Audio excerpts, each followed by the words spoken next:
అందరికీ నమస్తే. ఈరోజు నేను కువైట్‌లో ఉన్న టెర్మినల్ 1 ఎయిర్‌పోర్ట్‌కి అయితే వెళ్తున్నాను.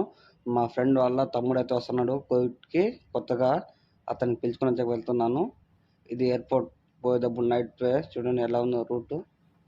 ఇక్కడ కనిపిస్తుంది కదా చక్కగా కిందికైతే వెళ్ళాలి మనము. కొత్తగా వచ్చిన వాళ్ళకి ఇక్కడైతే కూర్చోబెట్టేస్తారు. బయటికైతే పంపియరు. మళ్ళా వాళ్ళ స్పాన్సర్ వచ్చిన తర్వాత వాళ్ళకైతే బయటికైతే పంపిస్తారు. నా వెనకాల చూడండి ఎంతమంది కూర్చున్నారో. కొత్తగా వచ్చిన వాళ్ళకి ప్రతి ఒక్కరికి ఇట్లా కూర్చోబెడతారు.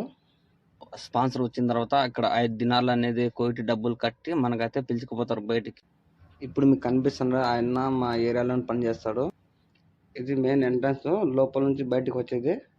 అలానే కిందికైతే పిలుచుకొని వెళ్ళిపోతారు. ఇంకైతే చూపిస్తాను చూడండి. ఇలా కిందికైతే పిలుచుకుపోయి అక్కడ కింద అయితే కూర్చోబెట్టేస్తారు.